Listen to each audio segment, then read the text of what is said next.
Amados, eu na verdade hoje eu não quero pregar. Hoje eu quero trazer uma meditação para o seu coração e vou esperar aí todo mundo se acalmar, entrar. Meninas, vê se tem alguém nesse hall aí que está meio perdido, pode botar para dentro. Isso. Louvado seja Deus. Tem uns crentes que às vezes se perdem na casa do Senhor, irmãos. Mas tem problema não, nosso papel é achar. A palavra de Deus diz que o bom pastor busca as ovelhas. Então a gente busca. Vê aí também se tem algum perdido aí, tu pode... Tem não? O pessoal não se perdeu do lado aí não, né? Tá bom. Amados, eu quero hoje compartilhar com vocês uma meditação. Eu não posso talvez nem chamar de mensagem, mas algo que o Espírito Santo trouxe durante essa semana ao meu coração. Ontem eu ia trazer uma outra mensagem e quando eu fui para o meu quarto e eu fui preparar a mensagem que eu achava que eu iria pregar, o Espírito Santo virou e falou assim: eu vou te dar algo agora. E o Senhor começou a falar comigo e a presença do Senhor no meu quarto foi algo palpável, queridos. Eu confesso para vocês que eu achei que eu não iria conseguir terminar de fazer o esboço e escrever o que eu estava falando. Porque tamanha foi a glória do Senhor e eu quero que você preste bastante atenção nessa reflexão de hoje. Que eu não vou te chamar como mensagem, mas como reflexão. Queridos, João 15,5 diz: sem mim nada podeis fazer. Mas eu começo essa reflexão trazendo para você e te mostrando o como nós somos uma geração rica. Nós vivemos uma geração rica, muito rica. Nós temos muitas coisas, nós temos bastante coisas. Nós temos, hoje, por mais que você possa não ter tudo que você quer, por mais que a sua vida possa não estar do jeito que você deseja, mas eu tenho certeza que você tem muita coisa hoje. Talvez você não tenha um carro, mas talvez você chegou aqui de Uber, talvez alguém te deu uma carona, ou até mesmo, às vezes, você veio até mesmo de ônibus. Se você conseguiu essa façanha aqui no Distrito Federal, porque andar de ônibus no Distrito Federal é uma façanha. Mas todos nós temos sempre alguma coisa. Eu tenho certeza que hoje você fez algumas refeições. Tenho certeza que você hoje sentou, almoçou com a sua família. Eu tenho certeza que você já tem expectativas de coisas que vocês vão sair daqui. Porque hoje nós somos uma geração que nós temos recursos. Nós temos bastante coisa. Nós somos uma geração hoje que tem bastante conhecimento. Hoje nós temos conhecimento disponível todo local, todo tempo. Eu lembro que antigamente, quando crianças e adolescentes precisavam procurar sobre um tema, eles iam para uma biblioteca e precisavam pegar uma Barça, uma enciclopédia, e que muitos aqui talvez nem sabem o que seja.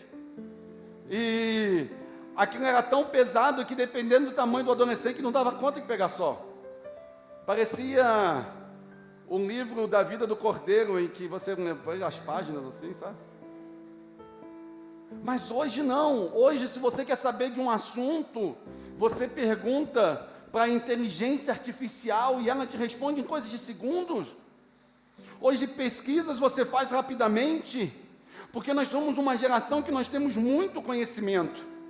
Nós temos uma geração e nunca se entendeu tanto da palavra e nunca teve tanta disponibilidade da palavra de Deus quanto a nossa geração de hoje.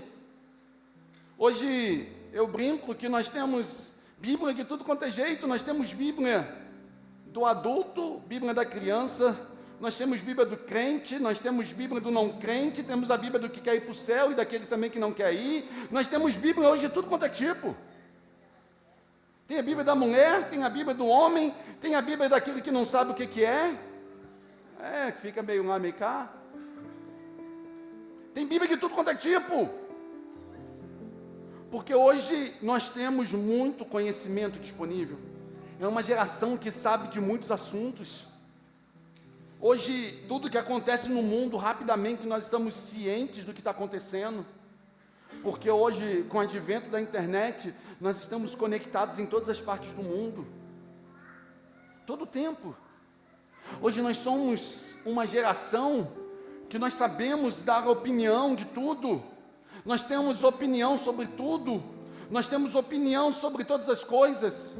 Nós temos opinião desde que como o pastor está conduzindo e fazendo a celebração, até mesmo a opinião sobre as políticas. Nós temos opinião desde o que está acontecendo na nossa casa, até grandes questões mundiais, porque hoje nós temos opiniões sobre tudo.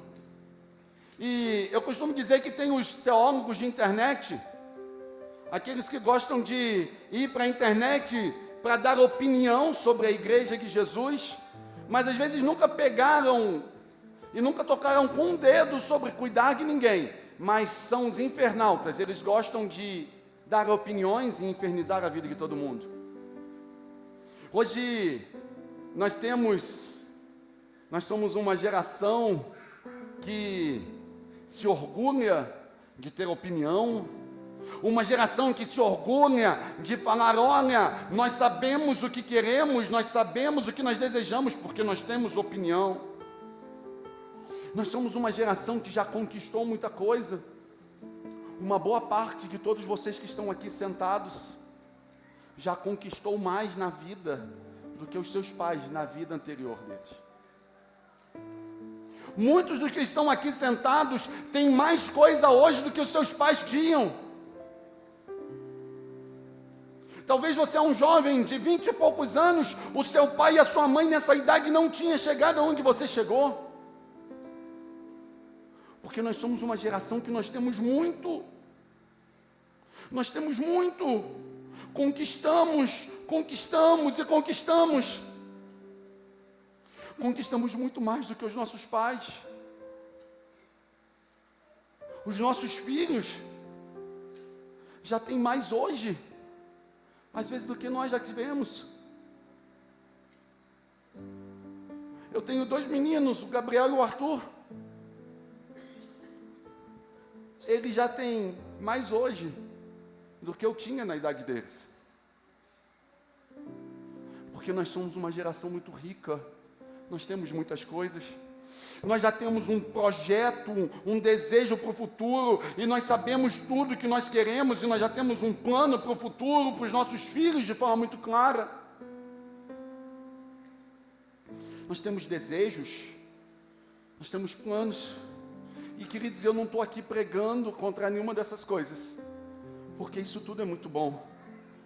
Mas ao mesmo tempo que nós somos uma geração tão cheia e tão rica, somos uma geração tão mais vazia e por vezes tão mesquinha de propósito.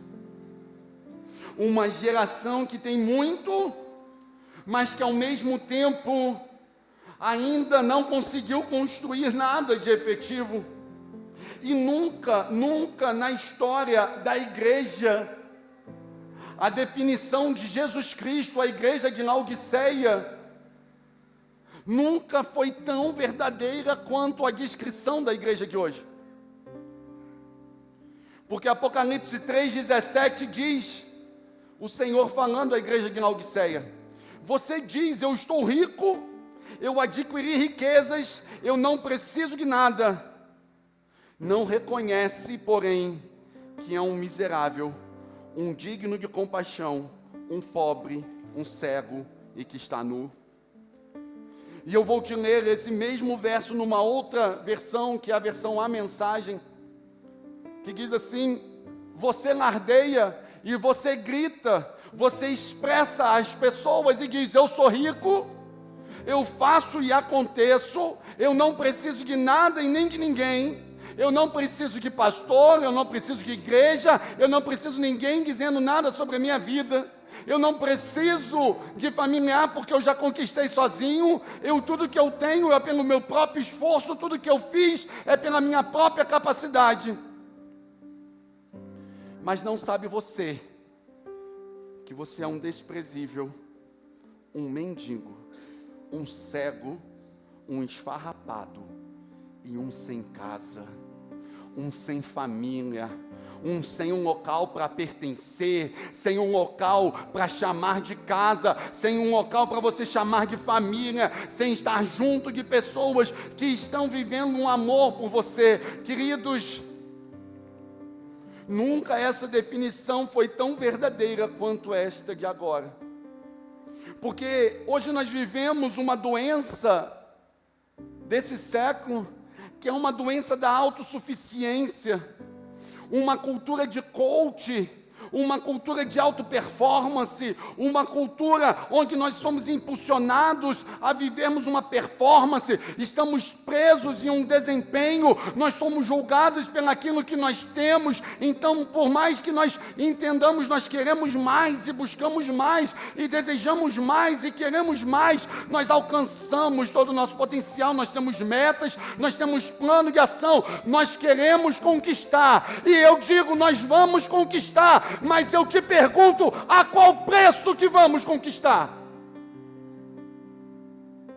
A qual preço? Nós temos uma meta clara e nós sabemos qual é a carreira que nós queremos. E nós estamos presos hoje a uma performance e temos que fazer e fazer e fazer e fazer e fazer. E nós fazemos, e nós fazemos. E mais uma vez eu digo, irmãos, eu não sou contra que o povo de Deus prospere. Mas a qual preço? Qual o preço disso? Qual o custo disso? Nós, às vezes, gritamos e falamos, não, eu estou edificando a minha família, eu estou edificando uma família linda, eu tenho dado tempo para os meus filhos, eu tenho dedicado tempo para o meu casamento, eu abro mão de ministério, eu abro mão de amigos, eu abro mão de tudo para viver o meu primeiro ministério, que é a minha família. Porque a minha família é o meu primeiro ministério. Queridos, pastor, o senhor tem alguma coisa contra isso? Não, eu não tenho nada contra você entender que você precisa edificar uma família linda. Mas sobre qual fundamento você está fazendo isso? Sobre qual fundamento você está fazendo isso? Com a sua própria capacidade? Com os seus próprios entendimentos? Nós agora pegamos a mania de dizer a minha família é meu primeiro ministério, e nós estamos querendo edificar uma família sem Jesus? Será que tudo isso que nós estamos fazendo em Cristo? Será que tudo isso que nós estamos fazendo vai ser sustentado? Ou tudo isso está baseado em um cristianismo cultural, num cristianismo de momento, ou num cristianismo de conveniência? Porque às vezes nós estamos construindo uma carreira, construindo uma família, nós estamos buscando um ministério, e nós estamos fazendo tudo isso, mas porque às vezes é bonito ser evangélico, e eu gosto de ser evangélico, porque às vezes nós estamos vivendo um cristianismo de momento, e nós temos jogadores e famosos botando lá 100% Jesus. Uau! E aí nós tatuamos Jesus forever. Uau! Uau! E será que nós estamos edificando tudo isso sobre um fundamento? Às vezes nós estamos vivendo uma vida baseada num cristianismo cultural, aonde nós nos identificamos com os princípios da igreja. Não, eu até gosto da igreja evangélica, eu não consigo me identificar com a religião espírita, com a religião oriental, kardecista, eu não consigo me identificar com a igreja católica, eu me identifico com a igreja evangélica. Eu gosto da igreja evangélica, mas diz sim para o reino, mas não diz sim para Jesus. Pasmem vocês, irmãos. Nós temos pessoas que vêm para a igreja, chegam aqui, entregam os filhos para o ministério infantil e vão embora.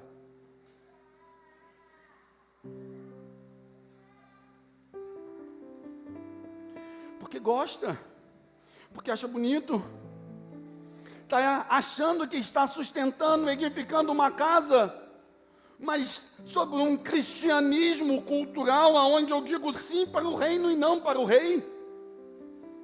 Às vezes, de acordo com o cristianismo de conveniência, eu preciso, então Jesus vai me dar. Está difícil, então Jesus vai fazer. Eu quero, então vai acontecer.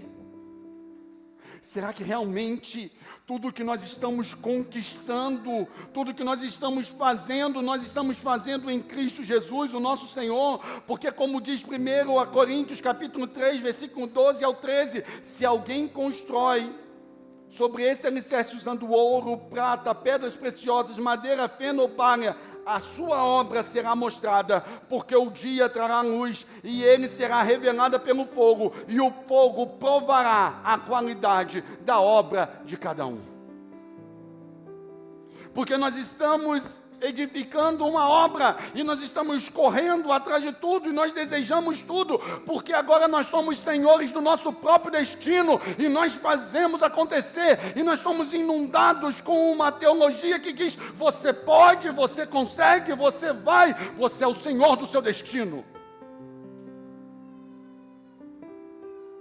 E às vezes nós temos colocado Deus em uma posição apenas de assessoria na nossa vida.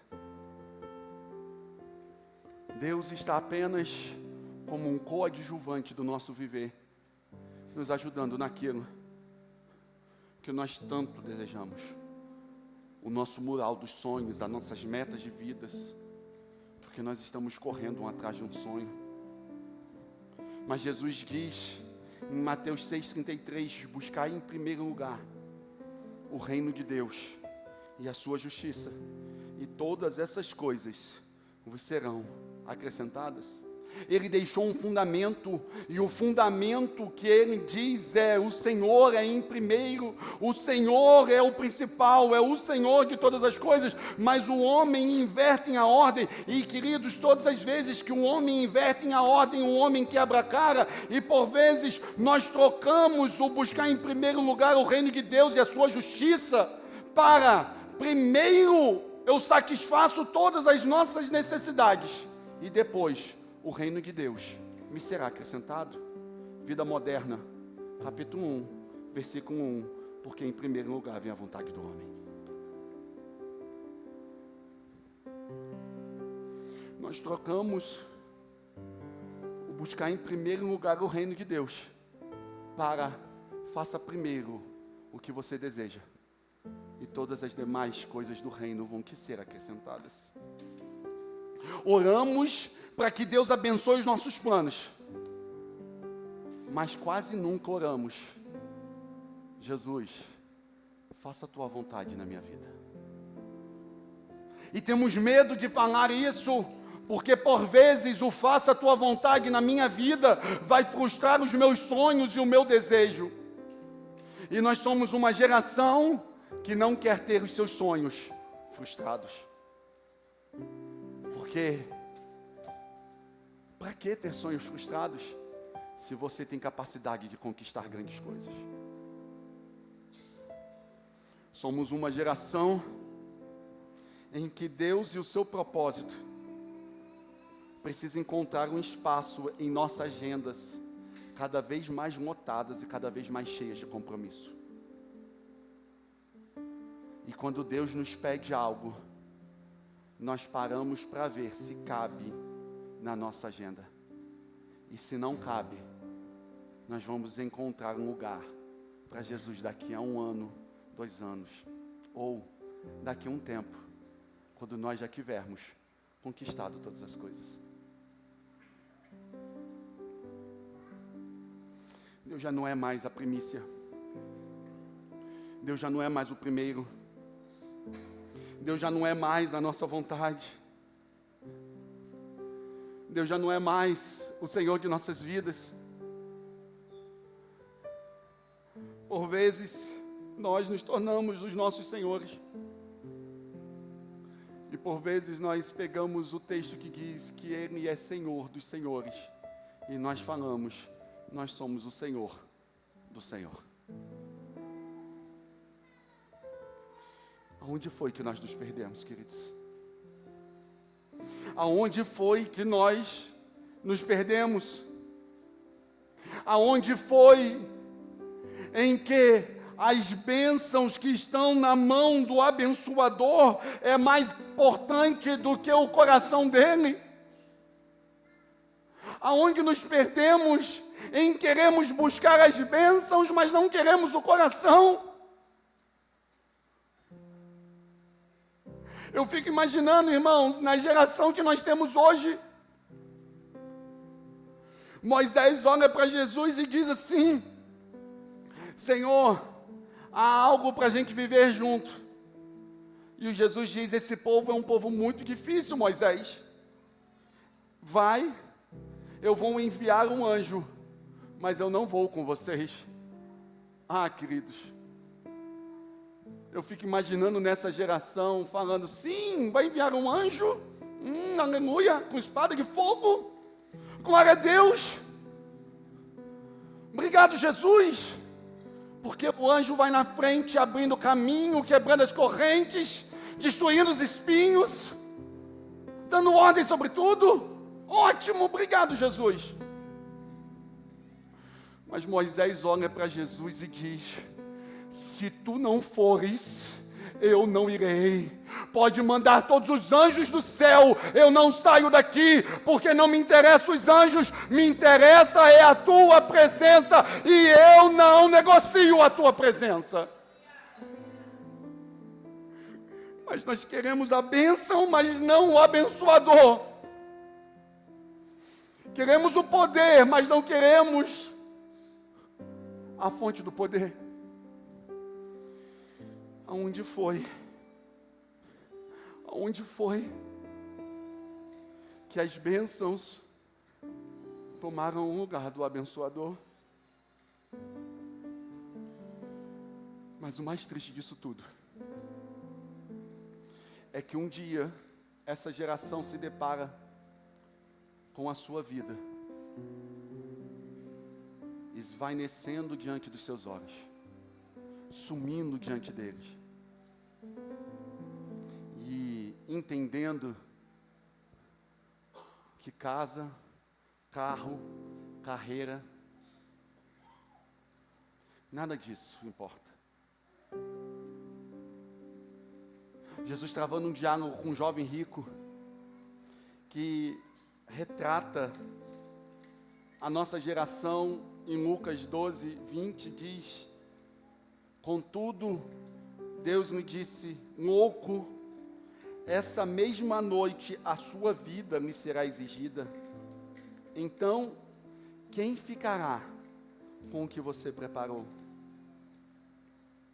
Assim acontece com quem guarda para si riquezas, mas não é rico para com Deus. É rico de todas as coisas, mas não é rico em Deus. É rico de todas as coisas, tem todos os planos, tem todos os objetivos, mas não vive uma vida em Deus. Você precisa entender de uma vez por todas que sem Ele nós não podemos fazer coisa alguma. Você precisa entender de uma vez por todas que toda conquista que você tem sem Jesus não passa de uma ilusão, não passa de uma enganação, porque sem Jesus nada se sustenta, porque sem Jesus nós não podemos fazer coisa alguma. Não parte de nós para Ele, parte dEle para nós. Nós precisamos entender que Ele é a fonte de todas as coisas. A nossa vida é dEle, nós vivemos para Ele. Tudo começa em Jesus, continua em Jesus e termina em Jesus, queridos. Porque Ele é o Alfa, Ele é o Ômega, Ele é o princípio, Ele é o fim. Ele é o primeiro, Ele é o último. Talvez você não consiga entender esse texto de Apocalipse. Mas Alfa é a primeira letra e Ômega a última letra do alfabeto grego. E o que Jesus está querendo dizer é que tudo começa nele e tudo termina nele. Toda a nossa vida, tudo que nós temos, tudo que nós somos, começa em Jesus. Continua em Jesus e termina em Jesus. Porque a Ele a glória, o louvor e o domínio para todo sempre. E amém. Porque Ele é o princípio de todas as coisas.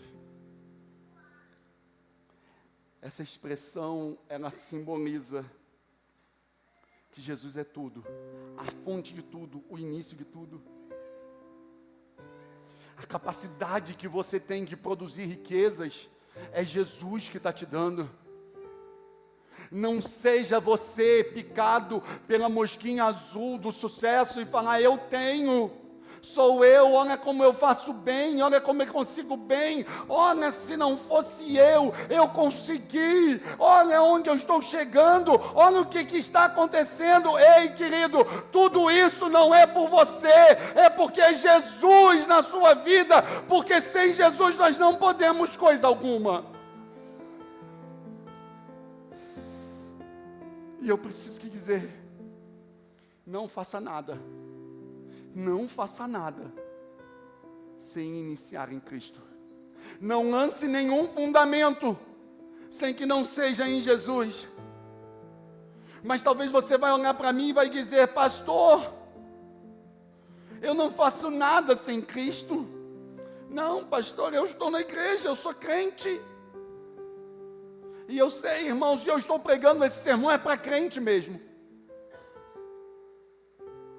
Mas você talvez diz, eu não faço nada sem Cristo. Sim, e eu sei que você não faz nada sem Cristo. Mas você faz colocando Cristo como seu assistente ou como seu sócio. Você está fazendo colocando Cristo como seu assistente ou como seu sócio. Mas você precisa responder essa indagação. Você está construindo em Cristo ou apenas com Cristo? Você está construindo sobre um fundamento chamado Cristo, vivendo Cristo na sua vida, ou você está fazendo com Cristo, Cristo está andando com você, e você está dando as diretrizes aonde Jesus precisa atuar e fazer. Deixa eu te falar uma coisa, e eu estou aqui hoje literalmente para acabar com essa mentalidade contemporânea de que você é o centro. Você não é o centro, meu amado. Eu preciso te dizer, Cristo não é o seu sócio, Cristo não é o seu cooperador, Cristo não está em sociedade com você ou cooperando com você. Cristo não é seu sócio, Cristo é seu dono, Cristo não é seu cooperador, Cristo é o Senhor das nossas vidas. Ele não está cooperando conosco. Ele manda, nós fazemos, Ele é o Senhor. Nós não temos vontade, nós não temos desejo, porque aquele que quiser vir após mim, negue-se a si mesmo, tome a sua cruz e siga-me. Não é sobre o que nós estamos fazendo, mas é sobre o que Cristo faz em nós. E por vezes, nós queremos dizer para Jesus, Jesus, aqui está o plano. O Senhor pode ler e entender, para executar, mas o Senhor não pode mudar nada.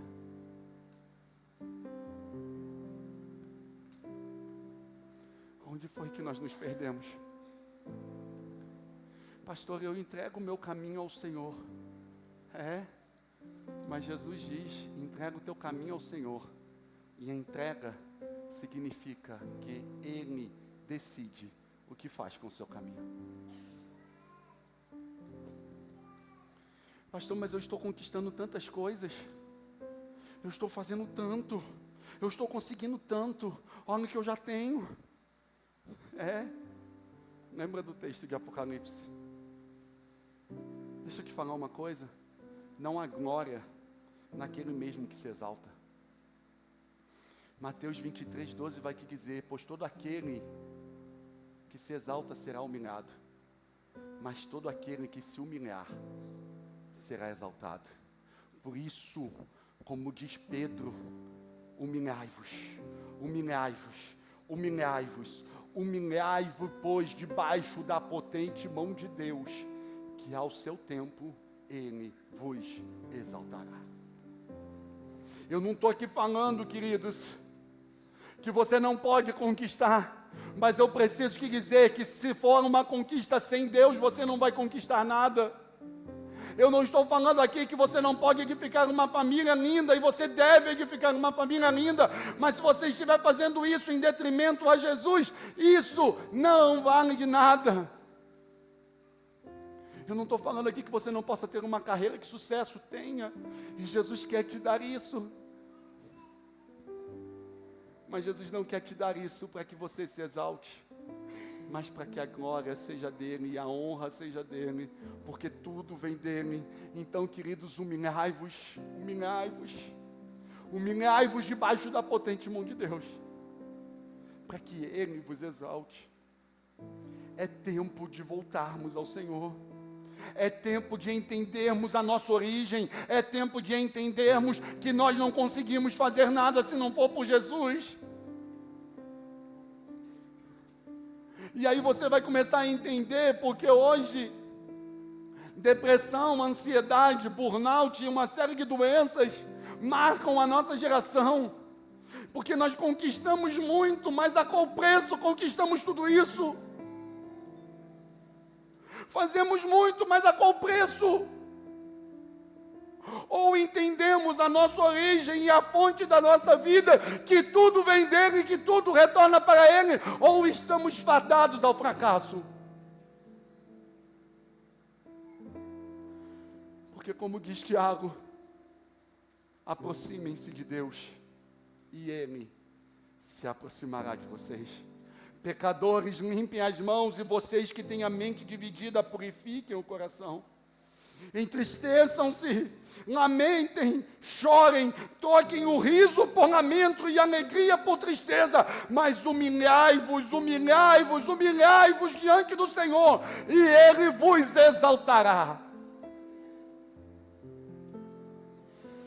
Deus tem algo grandioso para fazer na minha vida e na sua vida, queridos. Deus tem algo grandioso para fazer nesta igreja. Deus quer nos usar para marcar uma geração, mas nós não vamos fazer isso se não for por Cristo, porque Cristo em nós é a esperança de toda glória. É Cristo em nós.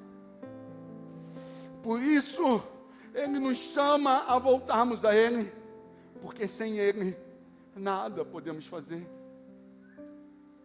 Sem Ele nada podemos fazer.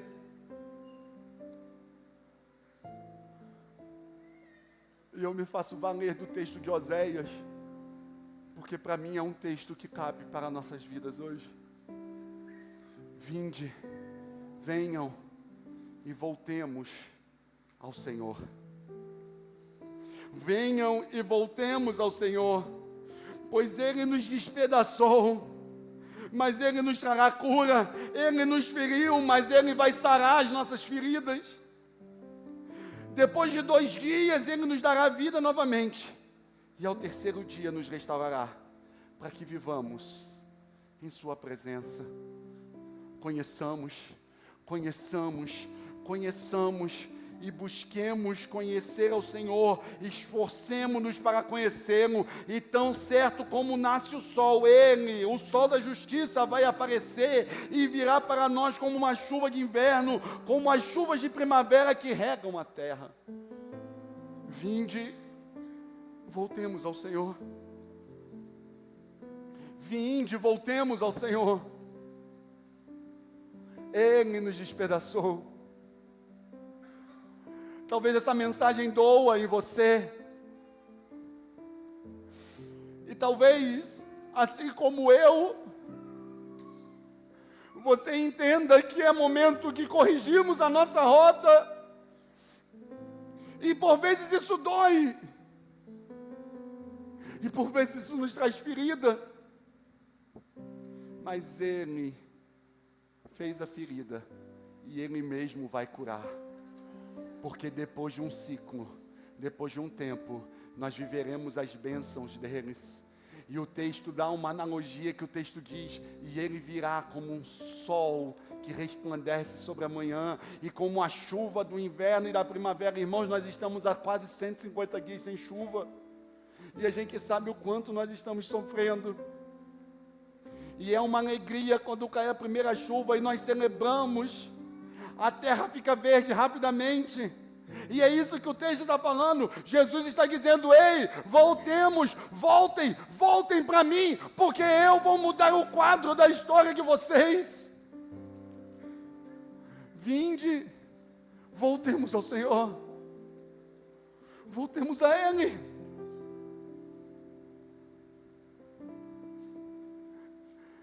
Quando é que nós deixamos de chamar Ele de papai, de paizinho? Quando foi que nós saímos do colo dele para desejar outros braços que não fosse o dele? Quando foi que casa, carro, emprego, concurso público foi mais importante do que o coração dele? Vinde, voltemos ao Senhor. Feche seus olhos.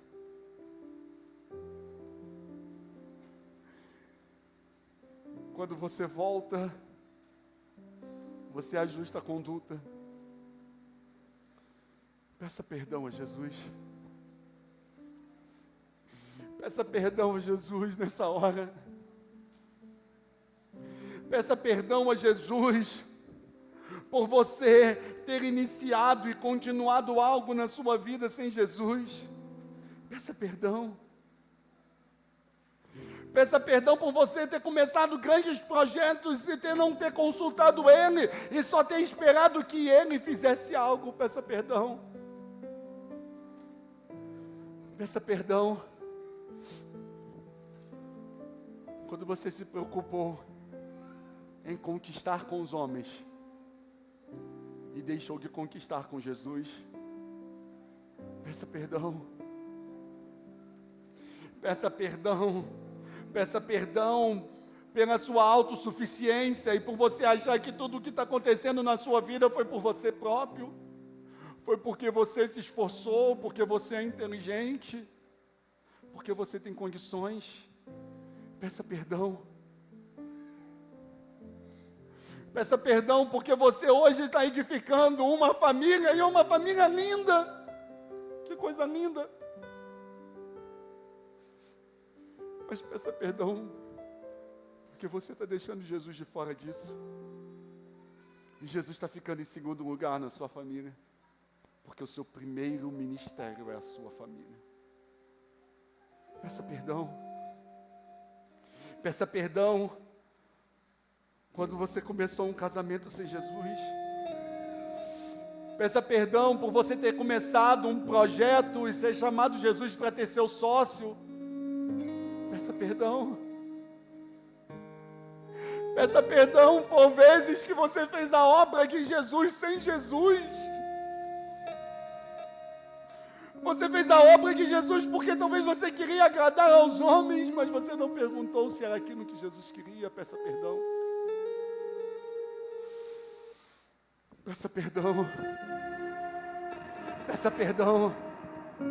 Peça perdão. Peça perdão hoje por ter vivido uma vida sem Jesus. Peça perdão por ter rebaixado Jesus à categoria de assistente.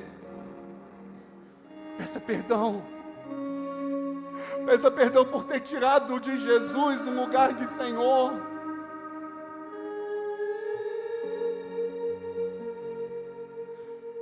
Porque aquele que tirou e tentou, aliás, aquele que tentou tirar o lugar de Jesus, teve a sua vida lançada para o inferno. Peça perdão. Ah, Jesus, nos traz de volta, Senhor, para o teu colo. Nos traz de volta, Jesus, para o teu amor, e nos traz de volta para o teu coração. Peça perdão. Peça perdão. Peça perdão. Peça perdão. E decida agora a viver uma vida em Jesus. Olhe para cá. Pare em definitivo o que você está fazendo. Se o que você está fazendo com Jesus, pare. Se o que você está fazendo com o auxílio de Jesus, pare. Pare. Se você está fazendo sem que Jesus esteja nisso, pare.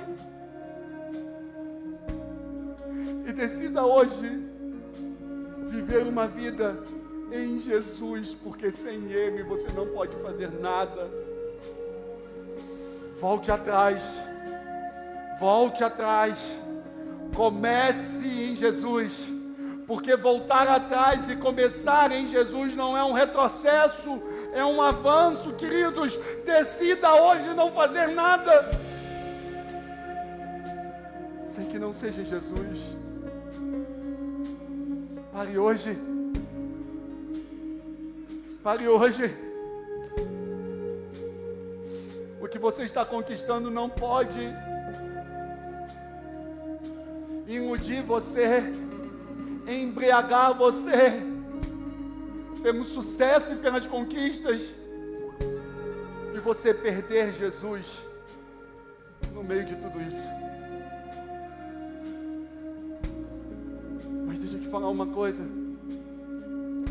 se sem Ele nós estamos fadados ao fracasso, à tristeza, ao abatimento, a uma terra seca, mas vivendo nele, nós podemos todas as coisas em Cristo que nos fortalece. Em nele nós podemos fazer o que for, porque quem está nele está frutificando muito.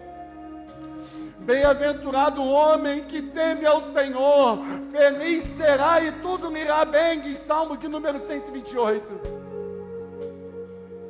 Como é preciosa a vida daquele que teme ao Senhor, que medita na lei do Senhor de dia e de noite, e que tem prazer na presença de Jesus. Ele será como árvore plantado junto aos ribeiros do rio, e tudo o que ele fizer prosperará, diz Salmo de número 1.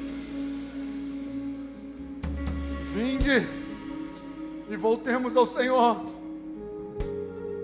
Vinde e voltemos ao Senhor.